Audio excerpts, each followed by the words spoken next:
Hello booktube, Aaron here, hope you're doing very well.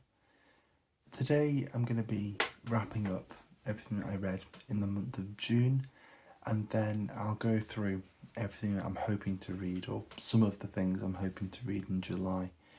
I don't have too much to talk about really with what I finished in June, because I didn't finish an awful lot, not because I wasn't reading much, but just because I had quite a few projects going on. I was sort of slowing down in certain areas and trying to zoom in a little bit more. I was part of a larger reading group, and I also had a buddy read going on, and also a personal project of my own. All of them together meaning that things just took a bit more time, which on the whole was good, but definitely felt different. Whereas in the last few months I've been starting and finishing many more books each month. However, I'll quickly go through what I finished. Certainly the first couple I've already talked about a fair bit over the last few videos, I think, but I'll mention them anyway for being a completionist. First up, we've got Bell's English Poets. This is the first volume, and it's an anthology of early English ballads, or I always make this distinction, early ballads in English, since not all of them are from England.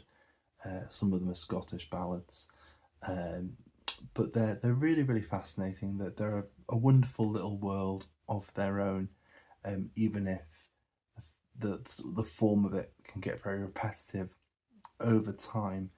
But there's in terms of subject matter, there are tragic love stories, there are stories of brawls between English factions and Scottish factions up by the border between England and Scotland, and there are stories of outlaws and of Robin Hood. There's an Arthurian ballad in there and all sorts of stuff. So I had a lot of fun with them, but in one go I can see how they would be a little bit tedious.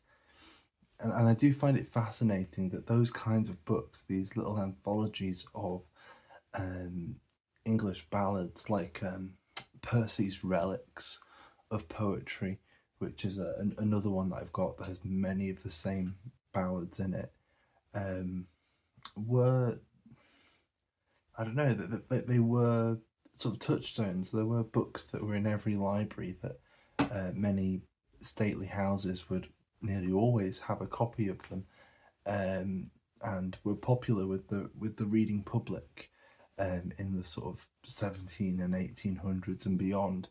And yet have kind of fallen off in a way. They seem a bit, I get the impression that the general view of them is either you're not aware of them, or they seem a bit odd and dusty. They're their own little niche, I suppose. But they are fascinating and surprising, and sometimes quite funny. But I do find it fascinating how things have changed over time.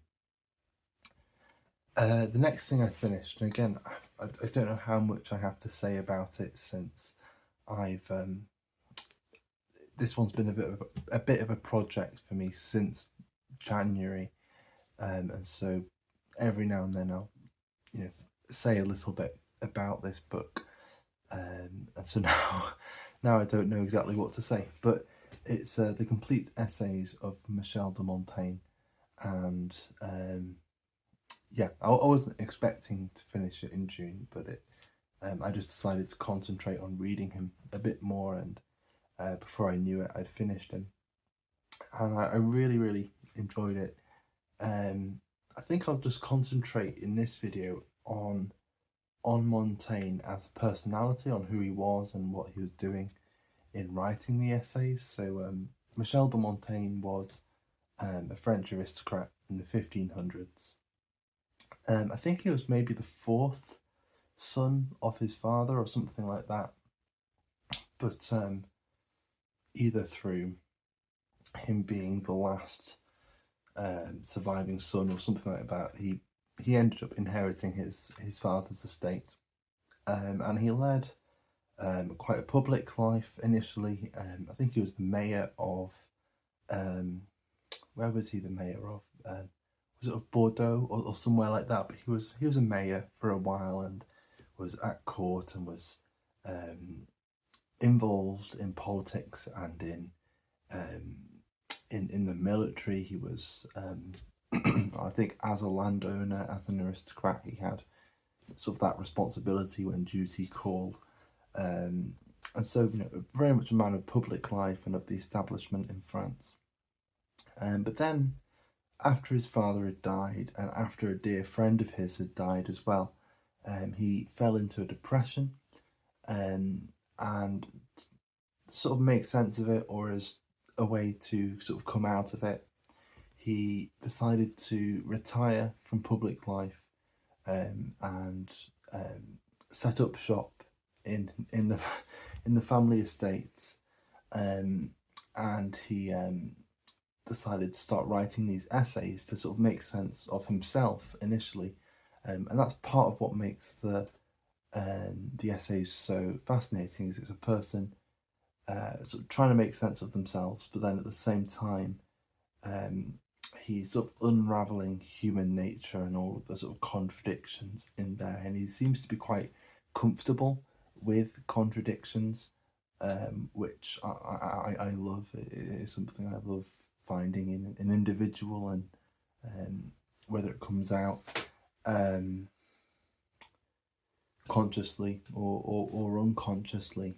And he was living in very turbulent, very interesting times. Post-Reformation, there were religious wars going on in France at the time, civil wars, where even if you weren't active in them, there was still the chance that if you're a person of property, that your property might be seized, and so you had to defend yourself. Montaigne was an out-and-out Catholic, a sort of a proud Catholic, in an area that in his time was largely Protestant. Most of the people were members of the French Reformed Church of the time, and so he was sort of in the minority in his own area, and that sort of does come into the essays at points, and part of what, as an individual, I find so interesting in Montaigne, is how this strain of his loyalty to the Catholic Church rubs against this, I think, slightly deeper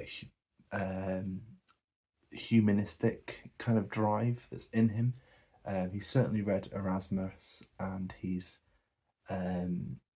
certainly very skeptical of a lot of things, and has a skeptic streak in him, that can seem for his time very progressive and very enlightened.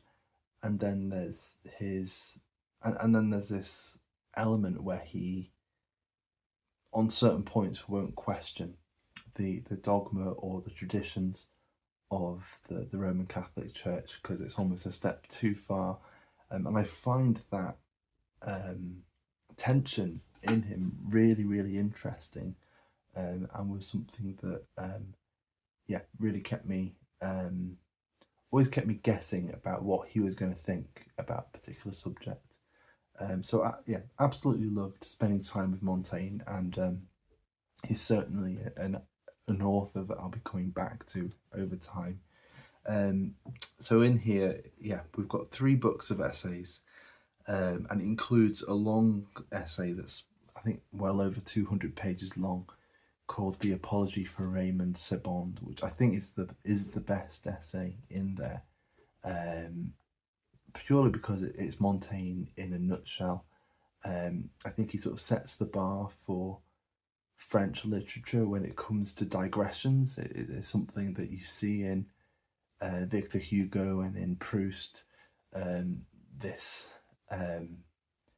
inclusive and this sprawling kind of voice that will just go in all directions, and that's very much Montaigne, and I wouldn't be surprised if it's something that he's kind of the roots that they have sort of grown from and are sort of fed by. So the apology for Raymond Sebond, which you can buy as a standalone Penguin volume, is I think, yeah, Montaigne in a nutshell. So yeah, really loved reading Montaigne, and at some point I'll be going back to him. And then a couple of books I've finished recently. So the sort of group project that I was a part of during June was reading through the first 77 dream songs of John Berryman. And again, I sort of summed up the experience, even though I hadn't finished them, in a reading update I did about a week or so ago. And I've really enjoyed digging into these poems. I tried reading them about 5 or 6 years ago and got a bit confused and just decided to put them down for the time being, and then came back to them and really enjoyed them.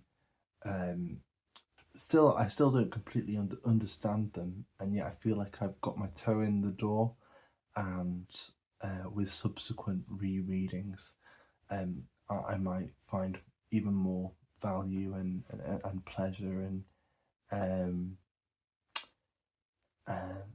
what was the word I was thinking of? Almost kind of wholesomeness, even though a lot of the poems are quite dark, and yet there is something wholesome in sort of sharing in these sort of various human experiences. I think that the plan for much of the group is going to be to try and read on from here. Berryman wrote more dream songs than just the first 77, but for now I'm going to just stick with the first 77, and in the coming weeks I want to come back to these and to just reread some of them and see what comes of them. I've been annotating them, and many of my annotations have been questions, and so I want to see if I can address those questions. Even if I don't answer them, I want to see what comes of trying to address them. And then one book that I finished today, I'm filming this on the last day of June, and this was one I'd earmarked for July and started it yesterday, and just found I was really loving it, so just kept on reading and finished it just this evening. And that's Bee Journal by Sean Boredale, and this is a really intriguing collection of poems. Essentially, it's about Borodale getting a beehive, acquiring a colony of bees, and then about his relationship with the colony through the period of a couple of years, and the ups and downs of trying to look after them and share a life with them through the seasons. And it's really arresting and really lovely on a line by line basis. It's just beautiful poetry. It's very stripped down but very alive and electric in his use of language, and very inventive. There are so many words in here that I wasn't expecting, and some that I'll have to I want to write a list of all the sort of new words just from this book. And what's really impressive is that although maybe they were revisions, but he would go down to the hive and write the poems down at the beehive surrounded by bees. So he had this very hands-on, very tactile approach to writing the poems, which I found really lovely, and certainly came across. And so yeah, I really loved this and would recommend it. It's a good read and really beautiful. And that's it. That they're the 4 books that I finished off. So you know, a couple there that had taken some time and then one that really didn't take any time at all. Then I'll transition to books that are ongoing, because there are two books here that took up a great deal of June and may still take up a great deal of July. One of these is William Wordsworth, the major poems, and this includes the Prelude, his great long autobiographical poem. I have finished the major poems part. I've read everything in here that isn't the Prelude. So my plan for July is to make my way through the Prelude. But I've been loving spending time with Wordsworth, and yeah, there have been surprises.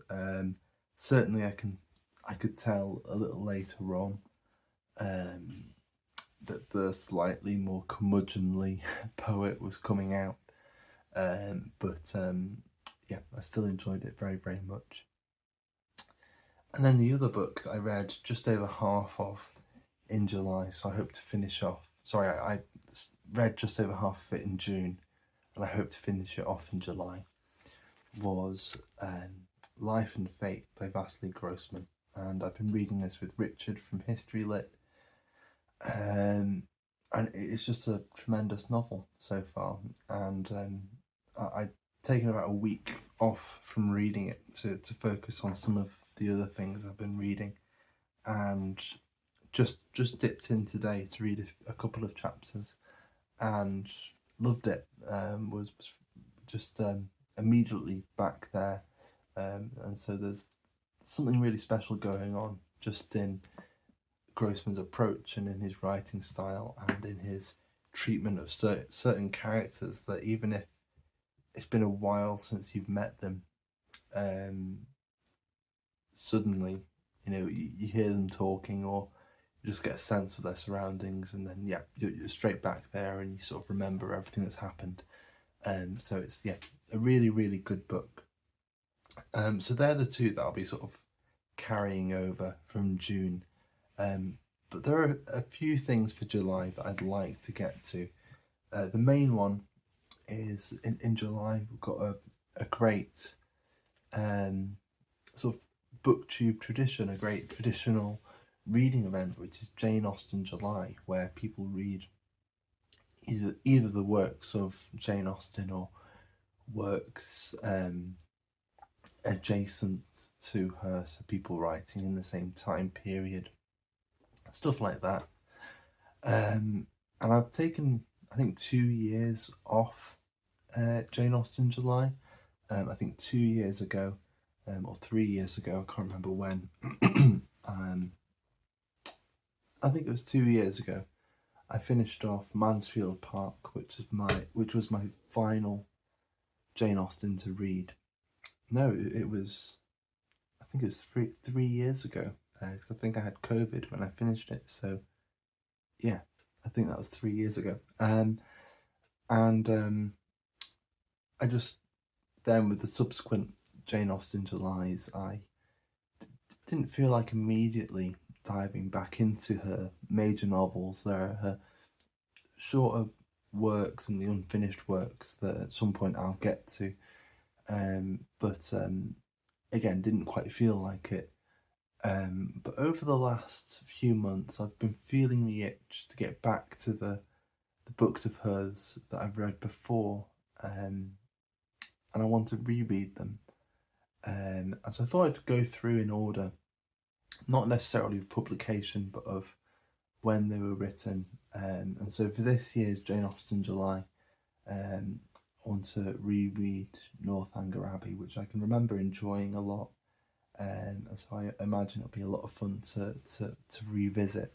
And Jane Austen for me is one of those authors that almost never fails to make me laugh at least once in a book. So I'm looking forward to that, particularly with a lot of the sort of heavier stuff that I've been reading recently. And then again, just with one of those authors where I've been feeling the itch to get back to them, I'd like to read some more Ursula K. Le Guin. and I've had The Dispossessed on my shelves for a little while, so I quite like to read The Dispossessed. It's a story of a guy who I think is from quite a let's read the back. Is there a good... There's a lot of writing on here. I'm trying to work out what is the synopsis. Yeah, I think it's essentially a guy who's from quite a sort of capitalistic sort of planet, and he's landed on a planet that's quite anarchist, and it's about him trying to work it out, and yeah, about that sort of education, I suppose. Maybe I've got it the wrong way around, but it's sort of something like that. So it's a sort of an exploration of politics through science fiction. I'm looking forward to it, and I have heard people say good things about this and about Le Guin's science fiction in general. And so far, I've only read her Earthsea books, so I'm looking forward to her science fiction. And then, sort of one to dip into during July, is something I picked up in the last month or so, which is Red Sky at Night, which is it's by Jane Struthers. It's a sort of collection of little bits of folk wisdom and stuff like that, and yeah, it'll just be something nice to dip into.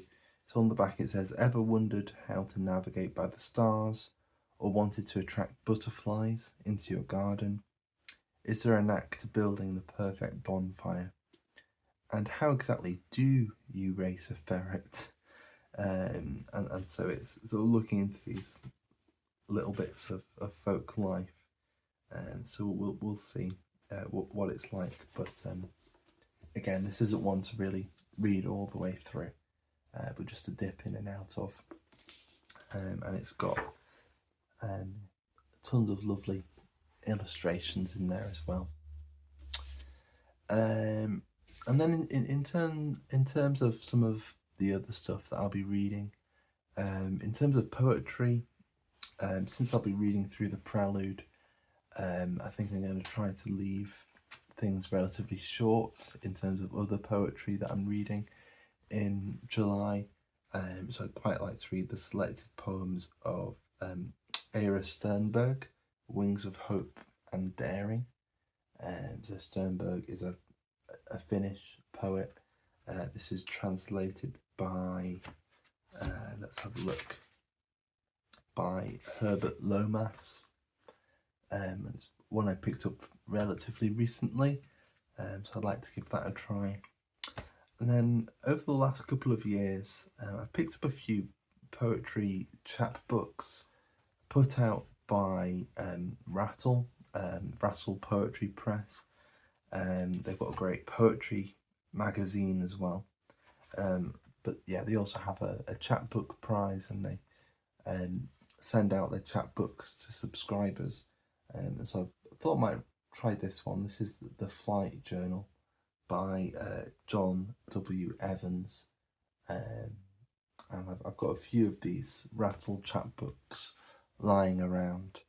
And so I'd like to give one or two of them a try during July.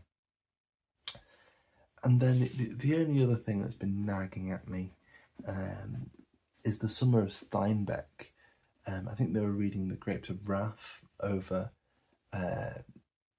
June, and in July they're looking at reading East of Eden, and I'm not sure if I'll have space to read East of Eden. I've been meaning to read it for quite some time.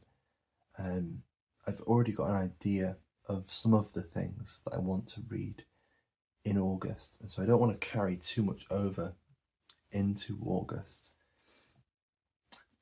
However, depending on how things go in July, if I get halfway through and I've finished a fair few of those books, it may be that I decide to pick up East of Eden by John Steinbeck, because I've been meaning to read it for a very long time.